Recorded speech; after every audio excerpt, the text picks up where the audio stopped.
Our live team coverage continues right now with meteorologist Matt Stevens. He is down in New York City tracking the latest down there. And I can see, Matt, the rain has started up and it's getting even windier. So set the mood and give us the newest information.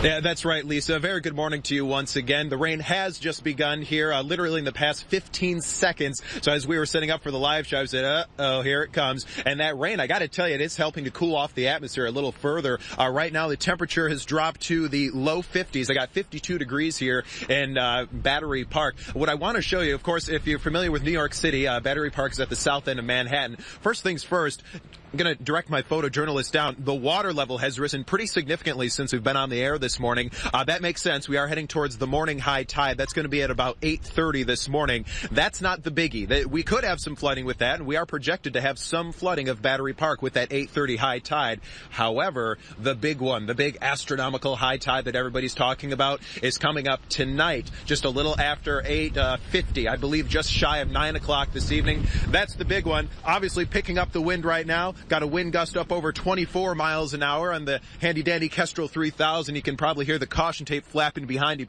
pretty profusely as well. Couple different crews set up along here, and I want to talk briefly about that storm surge. We already, as you've probably seen in our newscasts, have seen an evacuation of what's called Zone 1 or Zone A, depending on who you ask in the area. But that's the most flood-prone areas like Battery Park and the hotels along here. And there have been crews who have actually had to evacuate their hotels. Now, thankfully, we're positioned in our actual hotel a little farther uptown. We're in Midtown Manhattan, which is not in a flood zone. So we'll be able to continue bringing you coverage throughout the next couple of days as Sandy really comes in earnest here, Lisa. Matt, I know that there are some evacuations down in New York in those low-lying areas, and the transit system down there is shut down. So talk about getting around the city. What's that like this morning?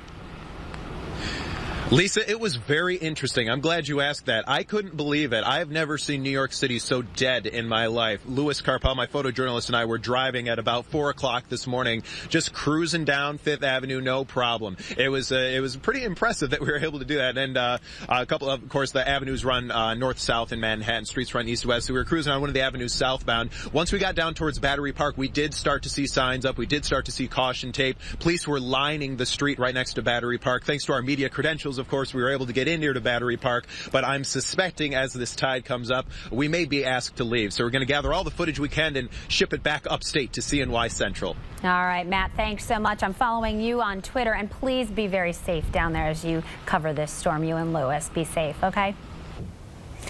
And Matt and the crew will stay in New York City to track the storm, so keep it here. We will have the latest from Manhattan.